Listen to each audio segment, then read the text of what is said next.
Danny Bulford here on the left, ex-RCMP and ex-Trudeau security detail. Vincent Gircys, an ex-Ontario Provincial Police Officer, and Eddy Cornell, a Canadian Armed Forces veteran. The press conference was interrupted by the mainstream media, who again was trying to run their narrative that this is an unsafe event for children being in positions where they may need to be taken by child services and whatnot. And the scrum was promptly ended then. We just wanted to ask two big questions. Is this a fear tactic by the Ottawa Police, or is there something for the public to worry about as well as the participants of Freedom Convoy 2022? Are you referring to the most recent document and notification that has been handed out to the truckers? Yes. I strongly believe it is another intimidation tactic. We've seen an interim chief come in and with using strong language about a deliberate plan to end the occupation. And it's the same pattern we've seen over and over and over again. They ramp up the rhetoric about enforcement action, and they use the strong language to describe, derogatory language to describe the truckers and the supporters, and then they might follow that up with a low-level police action. But in the meantime, it elevates everyone's stress level and anxiety about this being it, that the hammer is about to fall.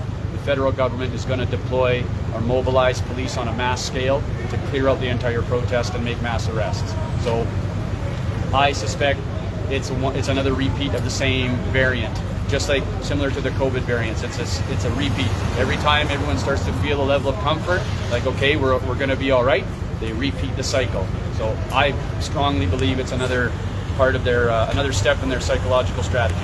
So in essence, and I concur with that as well, and our legal team concurs with that. There's no legal authority behind it. and in essence, would you say then it's safe for families and supporters to come back up this weekend again to support the Freedom Convoy 2022?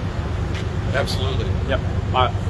My family has been downtown multiple times, and including my own children, and I have no safety concerns for my kids.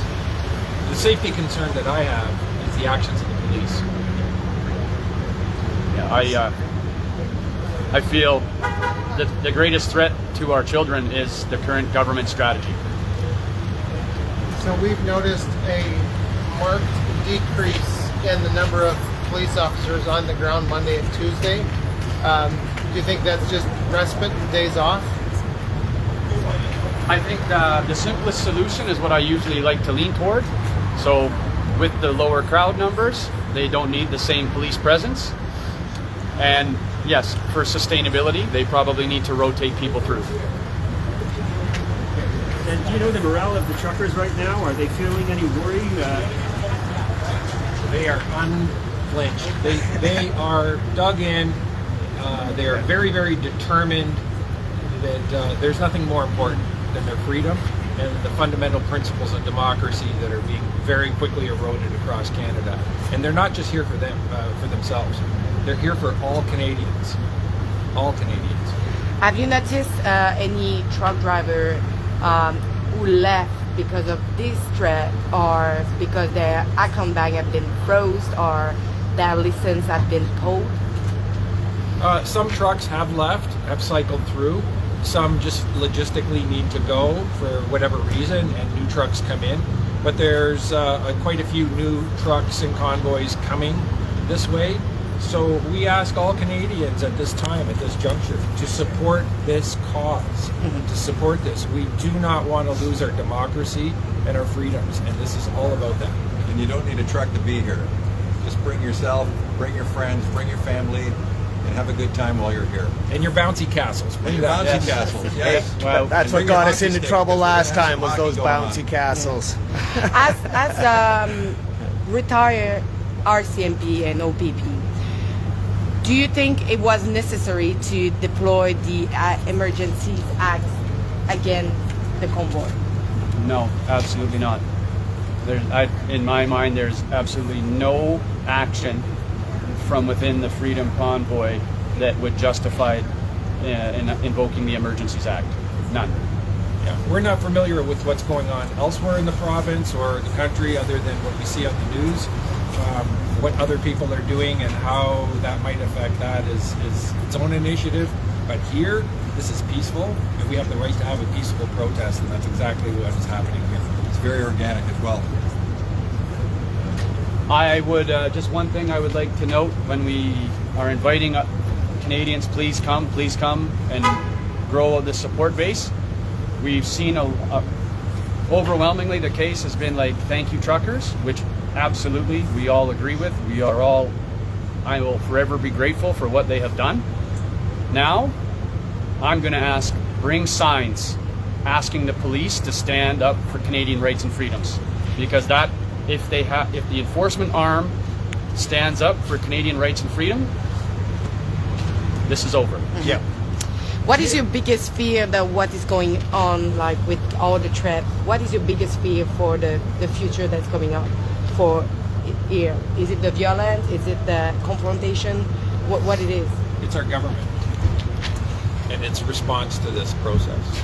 That is very, very fearful and troubling. And as a Canadian of 61 years of age, I have never experienced anything like this in my lifetime.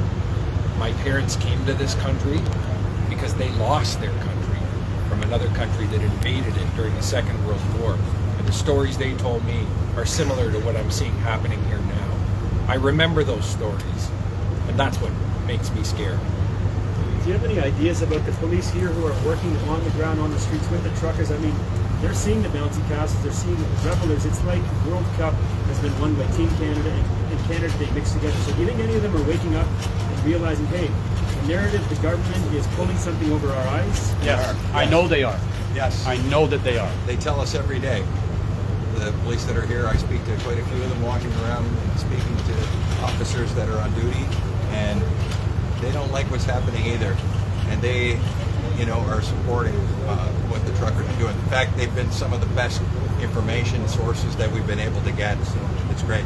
So we thank them very much for helping us. So they're helping to shift this narrative now, and then as well support the movement from the inside, is what you're saying? I can't speak on their behalf, but I think it's exceptionally difficult for them to speak out in their environment. The final straw for them is really retiring early or just quitting the department, and that has been happening. My conversations with police on the ground are very supportive of us.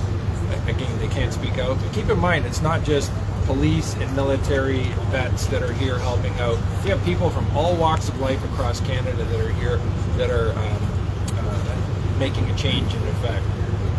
Professionals, just salt of the earth people who are coming here and supporting this. That's what it takes. It takes all Canadians to come together to make this change. Don't leave it up to us. We need you. We've asked for you to come. Please come. And when you come, don't just come on weekends, come midweek. Sort of spread it out. And we thank you. We thank you all from the bottom of our hearts for all the contributions that they've done. Thank you guys too.